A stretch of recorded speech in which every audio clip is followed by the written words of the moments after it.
You know this person. They always pick up the tab. Not sometimes. Always. The car is a level above what you'd expect for what they earn. The apartment. The watch. The specific way they wave off money when someone tries to pay them back. The thing you've noticed, that nobody else seems to have noticed, is that they don't do the pause. You know the pause. The brief moment everyone else has where you actually do the math.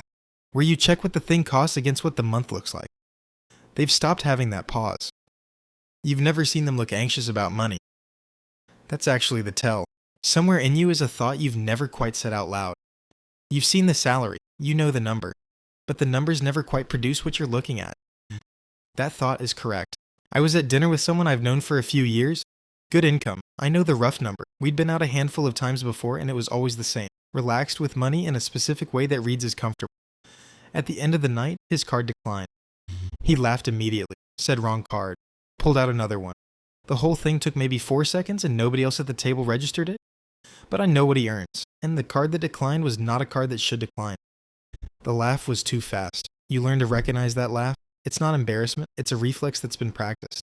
Here's what's actually happening at the table when the bill arrives. The anxiety comes first. Before the bill lands, before anyone has even looked at the number. There's a moment, maybe half a second, where the table is uncertain. Nobody's moved, the bill is just sitting there. And the hand reaches. Not after a decision, before one. The movement is automatic. And the anxiety, the specific anxiety of what happens if nobody moves, of the awkwardness of being the one who hesitates, dissolves immediately. That relief is real. That's why the behavior is so consistent. It has been reinforced by that relief several hundred times. At this point, it is not a choice. It is a reflex. Here's the part that I think is underappreciated.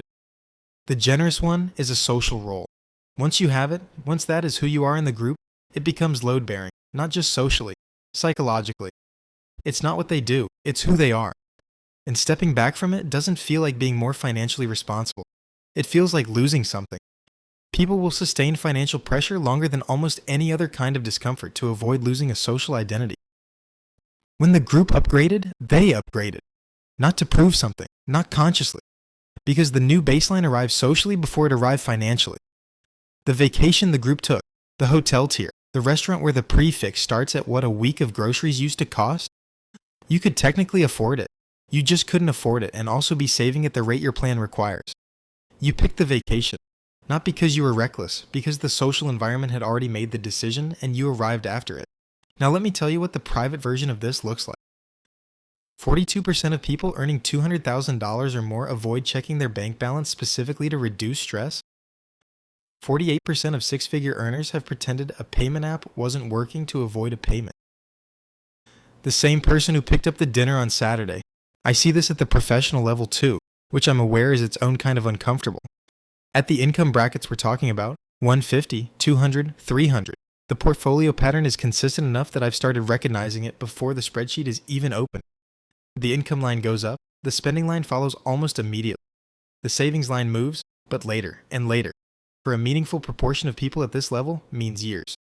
For some of them, later becomes never. There's a specific kind of financial confidence that I've learned to read differently now. It presents the same way as security. It is not the same thing as security. I work in the system that produces this. I am aware of that. I don't have a clean way to resolve it. 3 things working together. First, the brain resets. The raise becomes the floor within months, not years. The salary that felt like relief becomes the new baseline. And then the feeling returns. The vague sense of being behind at the new level. The income number changed. The feeling didn't. Second, the identity is load-bearing. The generous one is not a description anymore. It's a cost center. And the cost of maintaining it is invisible in the way that spending is not. Third, the spending is visible. The not saving is invisible. The group sees every tab. The empty savings account is seen by no one. Social systems reward the thing they can see. They never penalize the thing they can't. Until they do. Suddenly, privately. Ask them how savings are going. Yeah, getting there. Just a crazy few months.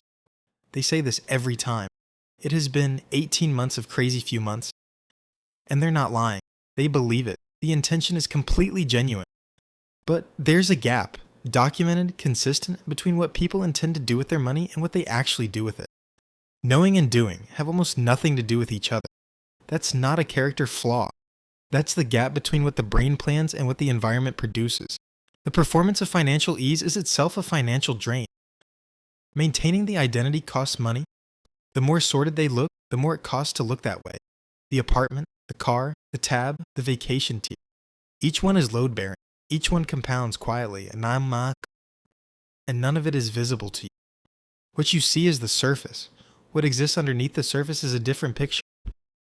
The richest person you know might be the most extracted from person you know. Those aren't opposites. That's the point.